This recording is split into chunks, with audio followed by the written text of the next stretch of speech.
Good afternoon, ladies and gentlemen. This is going to be Harry Muppet, and we are going to be casting the second quarter-final of the DreamHack Open Summer 2013 tournament. So let's do a quick recap. In the first quarter-final, it was... who was it again? Crap. It was Jaedong, Zerg player from the Evil Geniuses clan, and he was going against Lucifron, a Terran player from the Mouse Sports clan, and Jaedong doing an excellent job at beating Lucifron to move on to the semi-finals. But now that Jaedong is in the semi-finals, we have to work out who his opponent is going to be, and that is what these quarterfinals are going to set out to do. Up the top left side, we do have somebody's name. It is going to be TLO. It is going to be the little one. He was a very, very awesome player from way back when Starcraft 2 started. He was all over the place doing a whole lot of stuff.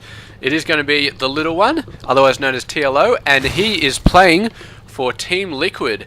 And down the bottom right side, we do have his competitor. It is going to be the blue Terran player, TaeJa, and he is going to be also playing for Team Liquid. And I've got to say, just personally, yeah, it's if I was Team Liquid, the head of Team Liquid, I would not be super happy at this point. I mean, you'd love to have your players not need to meet each other until the grand final, but unfortunately in the quarterfinal, and I have had a look, and out of the 8 players in the quarterfinals, there are only 2 players left from Team Liquid, and they are these 2 players, so a bit unfortunate.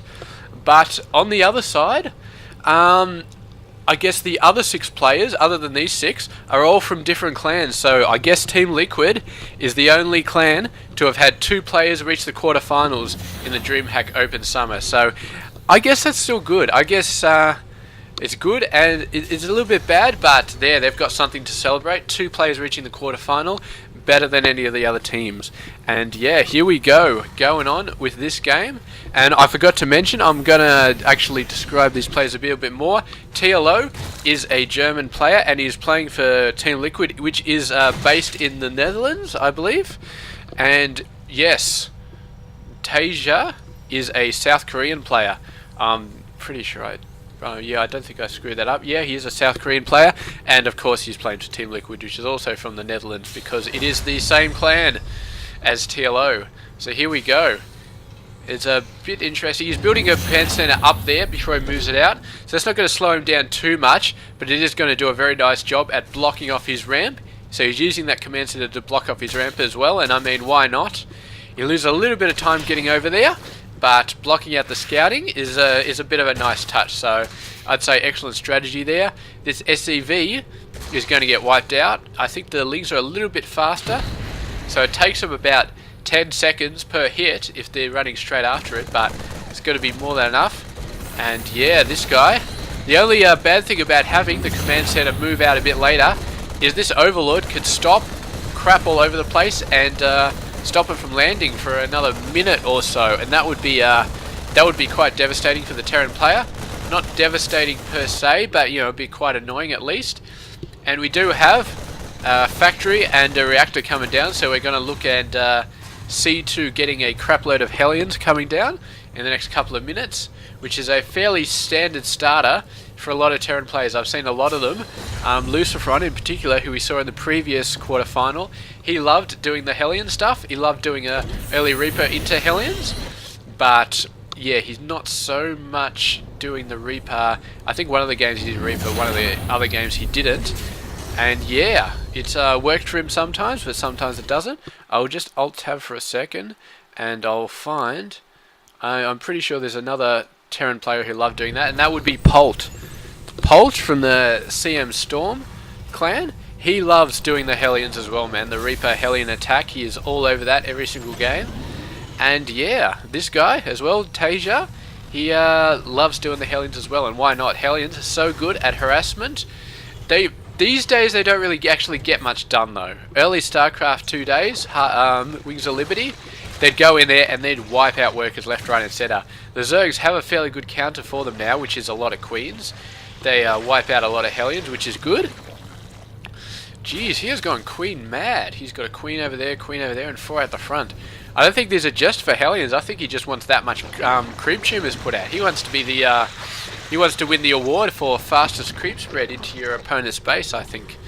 But here we go, a bunch of, well, I would say a bunch of lings, but there's only one ling out there. And a bunch of Hellions coming out, and that ling is going to get roasted. Well, there he goes, he's going to get roasted. I thought the cannon popped back inside the Hellion for a second there, but maybe not.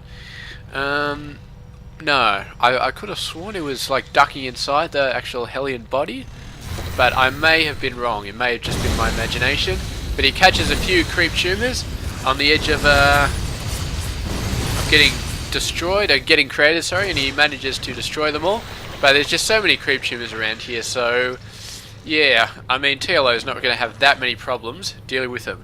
He's already getting a 3rd base up. We have a look at the income. He's slightly ahead, which is what we'd expect around this 8-minute mark, for him to have a bit more guys going on. And the Hellions coming in, there are 6 of them. So 6 Hellions versus a single queen. They will wipe out that queen without taking too much damage. But with the 4 queens all bunched up, then it is going to be a lot harder. And we do have a sort of gate there, so if the queens want, they can move back and just sort of stop the Hellions from running in at all. Unfortunately though, this base is quite exposed. He does have 2 queens back there, and I'm assuming this is going to be a spire. No, not a spire, a spine crawler in there. It's a bit unfortunate that you can't tell which building is building in this interface.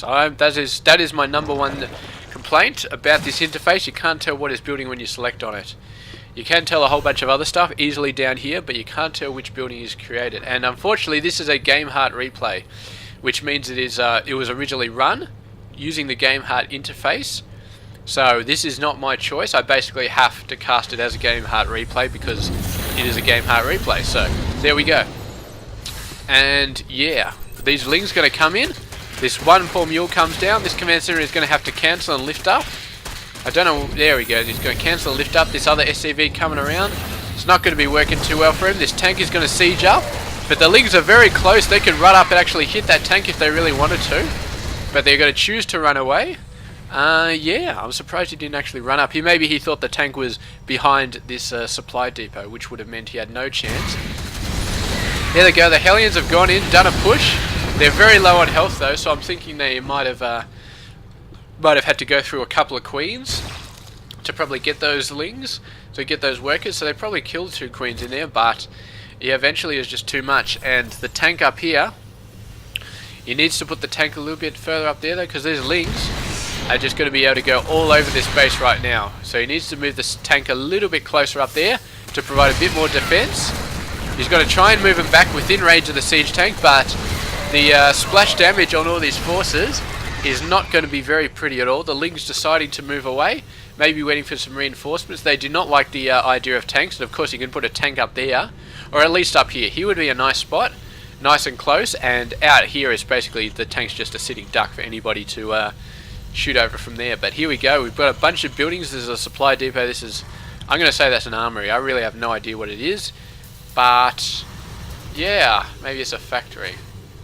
Maybe it's a, no, it's a bunker. It's got to be a bunker. Alright, so that's a bunker. Yeah, we can see that's a bunker.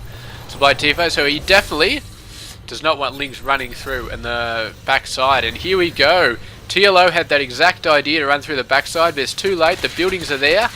And he's going to do an attack, but some marines in this bunker. And it's just going to be a ling smorgasbord all over the place. And he's easily able to repair these buildings from behind. So that's going to be fine. Meanwhile, he's moving out with a bunch of marines over here. I thought they were marauders, but maybe they're just beefy marines. Sometimes I don't like my FPS. It's not... I'd like to have like 200 FPS, but I don't quite get it. But there we go. These marines going to go in. They're obviously deciding it's not a good idea to move in. The creep spread, nothing short of phenomenal at this 13-minute mark from TLO. And it really, really is going to help him to get an expansion. You can see he can expand right here extremely easily without any problems, and you can reinforce this base very easily as well, even though it's a decent distance away from his main and his expansion. But because he's got the creep spread so early on, he can expand. And if you're a Zerg player, expanding where you don't have creep is a very dangerous proposition, because Right, here we go. Mutas. He's got a crap load of mutas. He's going to go in. There is no missile turrets. TaeJa is not prepared for the mutas. He is going to have a bunch of marines though, which would do a bit as a scaring. Those mutas thought about taking out those marines, but a whole bunch more coming in. And yeah, the very, very quick reinforcement from TaeJa, getting his marines in there. He lost a few workers, but not a huge amount. And yeah, going to be very, very good at defense here. And we are going to see some missile turrets coming up ASAP from our Terran player, just to really, really deal. He's actually got one over there already, so that's a nice planning. But yeah, good job. And these marines just going to continue to push the mutas away. And yeah, he got the fast claws, I think, so the widow mines can duck down really, really fast. The mutas going to come up here. They sort of use these guys to sort of pull the Terran player away, and now they're going to move in. But there's still marines hanging around, and mutas are going to run away. He's got to get this missile turret up nice and quick. And he's got to have, yeah, mutas very, very hard to deal with. So he's got to make a push in here. Got to try and drive the mutas back and take them out with this marine ball. Because trying to defend against mutas when you've got like 3 bases, extremely hard. The widow mine's going down very fast. And these lings do not want to go anywhere near the widow mine. So they've got to find a safe path through the minefield so they can attack this massive amount of Terrans. He's doing a bit of a split. He's obviously worried about the banelings going in. He sees these guys. I think he managed to snipe the creep tumor in here. Really wants to get this other creep tumor as well. And there it goes down. So this creep is going to recede, and then the Terran will have a slightly easier time of going in there and actually doing some damage. Because of course, running onto creep while there are banelings all around, not a very good idea. Meanwhile, a drop going down here. Zerg player hasn't really seen it, but there's not that many workers left over here as well. So I don't know if he really got much there. That was really useful, but definitely dragging some players back. This attack would have done a lot more damage though, and yeah, probably would have taken a bunch of workers out. And you can see the Zerg player, he's still at 76 workers versus 66, so he's definitely not slouching off. But I did think he lost a few workers there. Meanwhile, the Terran player going in, you can see he's got a massive army versus TLO. TLO has been losing quite a few forces. He's got a lot of banelings and lings, so that's a very nice counter versus the Terran army. But yeah, he's got to get in there and do some damage, because right now the Terran just has so many forces.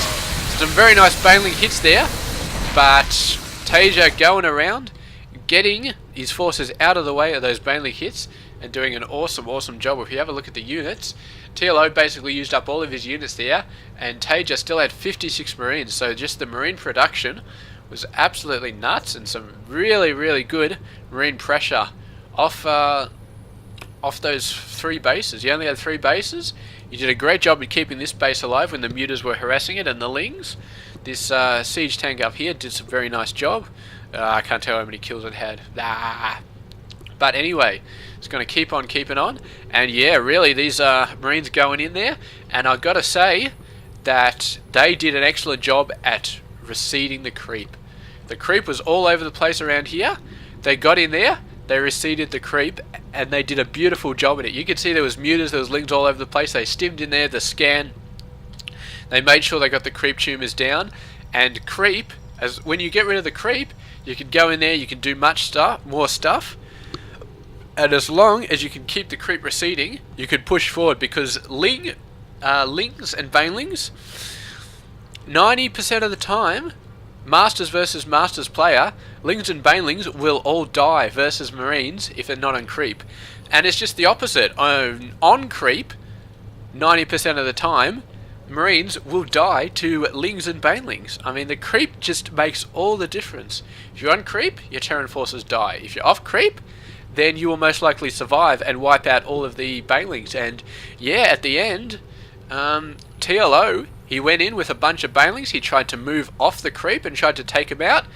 And TaeJa just did some brilliant micro and wiped them all out. You can see he's moving all these groups around and stuff. So it was awesome. And yeah, that's it. That is game 1 so far. TaeJa doing some excellent job, receding the creep, getting his marine forces out there, doing an excellent job. If we have a look at the upgrades, he was halfway done to level 3 weapons, so relatively quick win. Well, it's like mid-game, it's a mid-game win, so it did get to the end game, and yeah, great job. So we are going to go on to game number 2 now, between TaeJa and TLO, And yeah, we're going to see which one of these mighty warriors from Team Liquid is going to go on to the semi-final to face Jae Dong. So thank you very much for watching, and this has been Hairy Muppet. I'll catch you in the next game.